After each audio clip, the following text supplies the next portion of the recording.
शुभ प्रभात बच्चों, कैसे हो आप सब लोग। बेटा आज हम करेंगे आपके निमेश हिंदी पाठ्य पुस्तक का लेसन नंबर 6 कन और मन का अभ्यास कार्य। आज हम इस लेसन के अभ्यास कार्य में इसके प्रश्न उत्तर को और इसकी एक्सरसाइज को रिवाइज करेंगे बेटा। तो स्टार्टिंग में है इसके अभ्यास कार्य में शब्द विशेष। कुल्हाड़ी। देखो जो कुल्हाड़ी होती है वो पेड़ होता है उसको काटने का एक तरह का औजार होता है। और दूसरा है दोहना। दोहना जब हम गाय और भैंसों के थनों से दूध निकालते हैं उसको निकालने की क्रिया को क्या बोलते हैं, दोहना। दातुन होता है, नीम की पतली डंडी होती है जो दांत को साफ करने के काम आती है। डंडी को पहले चबाते हैं और फिर इससे दांत को साफ करते हैं। आगे आपका उच्चारण अभ्यास एवं शूतलेख। उच्चारण अभ्यास एवं शूतलेख में कुछ शब्द लिखे हुए हैं जैसे पुश्तैनी, बंटवारा, ठिठुरना, दूरदर्शा, कुल्हाड़ी, दिक्कत, बर्ताव, क्रोध, इस्तेमाल, अनर्थ, धन्यवाद। तो इस शूतलेख को आपने लिख कर भी देखना है और बोल कर भी देखना है बेटा। आगे हमारे प्रश्न उत्तर हैं मुख से वाले। कन्न और मन कौन थे। अब देखो पूरे लेसन में बताया गया कि कन्न और मन कौन थे, दोनों आप भाई थे। तो इसका आंसर क्या आएगा, कन्न और मन दोनों भाई थे। कन्न और मन ने क्या निश्चय किया था। अब देखो उन्होंने क्या निश्चय किया था, अपनी जो उनकी पुश्तैनी जायदाद थी, यानी जो पूर्वजों द्वारा मिली गई जो चीज़ें थी, जो भी उनकी जायदाद थी उसको बांटने का निश्चय किया था ना। तो इसका आंसर क्या लिखेंगे, कन्न और मन ने पुश्तैनी चीज़ों का बंटवारा करने का निश्चय किया था। मन की सहायता किसने की थी। अब देखो जो कन्न था वो मन को मूर्ख बना के उसके सारी चीज़ें ले रहा था, उसको पागल बना रहा था, क्योंकि जो मन था वो काफ़ी भोला था।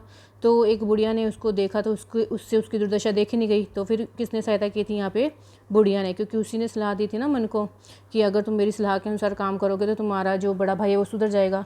तो यहाँ पे पूछा है कि मन की सहायता किसने की थी। इसका आंसर आएगा मन की सहायता बुढ़िया ने की थी। नेक्स्ट है हमारे क्वेश्चन लेखनी से। नीचे लिखी पंक्तियों को पढ़कर दिए गए प्रश्नों के उत्तर दीजिए। अपनी पुश्तैनी चीज़ों का हमें बंटवारा कर लेना चाहिए। अब देखो ये कथन कौन किससे कहता है। अब बंटवारे का सवाल तो पहले किसने उठाया था, कन्न ने उठाया था ना, और मन तो उसकी हर बात मानता ही था। तो यहाँ पे ये कथन किसने किससे कहा है, ये कथन कहा है कन्न ने मन से। कन्न और मन के बीच किन वस्तुओं का बंटवारा हुआ था।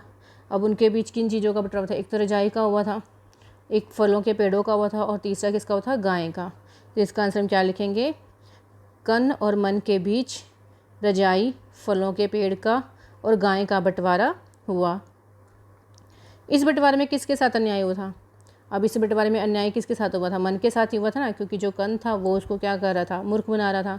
तो इस बंटवारे में किसके साथ अन्याय हुआ था, मन के साथ। वक्ता के स्वभाव की दो विशेषताएं लिखें। वक्ता यानी ये जो ऊपर वाक्य लिखा हुआ ये किसने कहा था, ये कन्न ने कहा था। तो उसके स्वभाव की विशेषताएं लिखनी है। तो कन्न क्या था, यानी जो वक्ता था वो क्या था, बहुत होशियार था और बहुत चालाक और लालची भी था। नेक्स्ट है निम्नलिखित वाक्यों में सही और गलत का चिन्ह लगाइए। अब देखो रजाई के बंटवारे में दोनों को समान लाभ मिला। अब देखो दोनों को समान लाभ नहीं मिला था, क्योंकि जो मन था उसको दिन में रजाई लेनी थी और दिन में तो इतनी सर्दी होती नहीं थी, और जो कन्न था उसने रात को ली थी, और जबकि रात को तो ठंड होती थी। तो यहाँ पे इसका क्या आएगा, गलत आएगा। तो दोनों में समान बंटवारा नहीं हुआ था, ये गलत है। अमरूद के पेड़ का ऊपरी भाग मन को मिला और नीचे का भाग कन्न को, ये भी गलत है, क्योंकि जो अमरूद का ऊपरी भाग था उसका ऊपर का हिस्सा किसने लिया था, कन्न ने लिया था, और नीचे का हिस्सा किसको मिला था, मन को मिला था। तो यहाँ पर ये वाक्य गलत है। मन ने अमरूद का पेड़ जड़ से काट दिया, ये भी गलत है। मन ने अमरूद का पेड़ जड़ से काटा नहीं था, वो सिर्फ एक एक्टिंग कर रहा था पेड़ को काटने की, लेकिन उसने काटा नहीं था। तो ये भी गलत है। कन्न स्वयं अमरूद खाता और मन को भी देता, अब ये भी गलत है। कन्न सिर्फ खुद ही अमरूद खाता था, अपने भाई को कब देता था। तो यहाँ पे ये सेंटेंस क्या है, गलत है। कन्न जान गया था कि वह मन को मूर्ख बनाकर नहीं रख सकेगा, ये सेंटेंस सही है, क्योंकि लास्ट में जब मन ने उसका सामना किया, उसको सुधारने की कोशिश की, तो कन्न समझ गया था कि अब मन को मूर्ख बनाकर नहीं रखा जा सकता। तो इसका क्या आएगा, ये सही आएगा। आगे हैं हमारे क्वेश्चंस कुछ शब्दों में। सर्दी की रातों में कौन ठिठुरता था तथा क्यों। अब देखो सर्दी की रातों में कौन ठिठुरता था, ठंड से कौन कांपता था, मन कांपता था, क्योंकि जो मन था उसके रजाई लेने की बारी कब थी, दिन में थी, और रात में ओढ़ने की बारी किसकी थी, कन्न की थी। तो इस वजह से जो सर्दी की रातों में मन ठिठुरता रहता था तो इसका आंसर हम क्या लिखेंगे? सर्दी की रातों में मन ठिठुरता था क्योंकि रात में रजाई लेने अर्थात ओढ़ने की बारी कन की थी। फलदार पेड़ों का बंटवारा कैसे किया गया? अब देखो, फलदार जो पेड़ थे उसका बंटवारा कैसे किया गया था? फलदार पेड़ों का जो ऊपरी हिस्सा था वो कन ने स्वयं ले लिया था और उसका निचला हिस्सा किसको दे दिया था? मन को दे दिया था।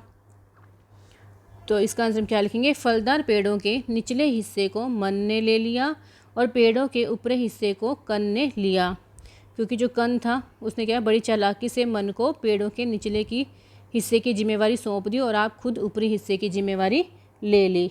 यहाँ पे उसने अपनी चालाकी दिखाई ना, क्योंकि जो नीचे जो हिस्सा था वो मन को दे दिया और जो मन था वो बड़ी मेहनत से वहाँ पे खाद डालता, पानी डालता और उसको मेहनत का फल भी मिला, उस पर फ्रूट्स वगैरह आ गए। और जो कन था वो बड़ा चालाक था, तो उसने क्या किया था, उसने ऊपरी हिस्सा ले लिया था ताकि उसको कोई मेहनत ही ना करनी पड़े और बिना मेहनत के उसको फल भी मिल जाए। मन के अपने बड़े भाई कन से कैसे संबंध थे? अब देखो, जो मन था उसके तो अपने बड़े भाई के संबंध ठीक थे, लेकिन जो कन था उसके तो नहीं थे ना। तो एक तरह से कह सकते हैं दोनों के संबंध ठीक ही थे, लेकिन जो कन था वो मन के साथ अच्छा व्यवहार नहीं करता था। वो हमेशा उसको क्या करता था? मूर्ख बनाने की कोशिश करता था। और जो मन था वो अपने बड़े भाई का सम्मान करते हुए हमेशा चुप हो जाता था और उसकी हर बात को मान लेता था। तो इसका आंसर हम क्या लिखेंगे? मन के अपने बड़े भाई कन से संबंध ठीक थे, लेकिन कन मन के साथ अच्छा व्यवहार नहीं करता था। वह हमेशा मन को मूर्ख बनाता था, जबकि मन हमेशा अपने बड़े भाई का सम्मान करता था और उसकी हर बात को मानता था। नेक्स्ट है हमारा कुछ वाक्यों में। इस बंटवारे में कौन मूर्ख बन रहा था तथा कैसे? अब देखो, बंटवारे में मूर्ख कौन बन रहा था? मन नहीं बन रहा था ना मूर्ख, क्योंकि वो अपने बड़े भाई का सम्मान करता था और उसके द्वारा कही गई हर बात को मानता था, जिसकी वजह से वो क्या था? मूर्ख बनता रहता था। तो इसका आंसर क्या लिखेंगे? इस बंटवारे में मन मूर्ख बन रहा था। मन अपने बड़े भाई का सम्मान करता हुआ उसकी सारी बातों को मानता रहा और मूर्ख बनता रहा था। कन के कहने पर ही मन ने रजाई को दिन में ओढ़ने का, गाय के पिछले हिस्से को लेने का और पेड़ों के निचले हिस्से को लेने का निश्चय किया था। नेक्स्ट है हमारा क्वेश्चन। सुबह जब कन गाय का दूध दोहने आया तो मन ने क्या किया और क्यों किया? अब देखो, जब कन गाय का दूध धोने आया तो मन ने गाय को डराना शुरू कर दिया था ना, क्योंकि बुढ़िया ने सलाह दी थी कि अगर तुम गाय को डराओगे तो वो दूध नहीं धो पाएगा। तो जब कन आया दूध धोने के लिए तो मन ने गाय को डराना शुरू किया ताकि जो कन था वो गाय का दूध ना धो सके। तो इसका आंसर हम क्या लिखेंगे? सुबह जब कन गाय का दूध धोने आया तो मन ने गाय को डराना शुरू कर दिया ताकि जो कन था वो गाय का दूध न धो सके। बुढ़िया ने मन को क्या सलाह दी? अब देखो, बुढ़िया ने तो मन को काफ़ी सलाह दी थी। उसने ये भी कहा था ना कि तुम सुबह जब उठोगे तो रजाई को भुगो देना, ताकि जब कन लेने आए रजाई तो वो गीली होगी, और जब वो तुम पे चिल्लाएगा तो तुम बोल देना कि दिन के समय तो ये मेरी रजाई है, तो मैं इसके साथ जो मर्जी कर सकता हूँ, तो वो ठीक हो जाएगा, वो तुम्हारे साथ बराबरी का बर्ताव करेगा। इसी तरह उसने गाय का जब दूध होने आएगा तो गाय को डराने का सलाह दी, और जब पेड़ों पर फल तोड़ने के लिए जाएगा तो पेड़ों को काटने की सलाह दी। तो ये सब सलाह इस वजह से दी बुढ़िया ने ताकि जो कन है वो सुधर जाए और उसे अपनी गलती का एहसास हो और वो मन के साथ बराबरी का बर्ताव करने लगे। तो यहाँ पे जो बुढ़िया ने मन को क्या सलाह दी? बुढ़िया ने मन को सलाह दी कि तुम रजाई को दिन में भिगो कर रखना। ऐसा करने पर कन रात में चैन की नींद नहीं सो पाएगा, और जब कन फल तोड़ने के लिए पेड़ पर चढ़ेगा तब तुम कुल्हाड़ी लेकर अपने पेड़ के निचले हिस्से को काटने के लिए जाना, और जब वह गाय को दोहने लगे तो गाय को डराना। गाय दोहने में जब कन को दिक्कत होगी तो वह तुम्हें गाय को डराने से मना करेगा, तो तुम कहना कि गाय के अगले हिस्से का मैं मालिक हूँ और मैं अपने हिस्से के साथ जैसा चाहूँ कर सकता हूँ। इससे तुम्हें कोई ऐतराज़ नहीं होना चाहिए। बुढ़िया ने कहा, जब तुम कन के साथ ऐसा करोगे तो कन अपनी सारी चालाकी को छोड़कर तुम्हारे साथ बराबरी का बर्ताव करने लगेगा। तो बेटा हमारे जो क्वेश्चन आंसर है वो यहाँ पे कंप्लीट हो गए हैं। तो बेटा अब आपने इन क्वेश्चन को अच्छे से याद करना है और लिख कर देखना भी है। ओके बेटा।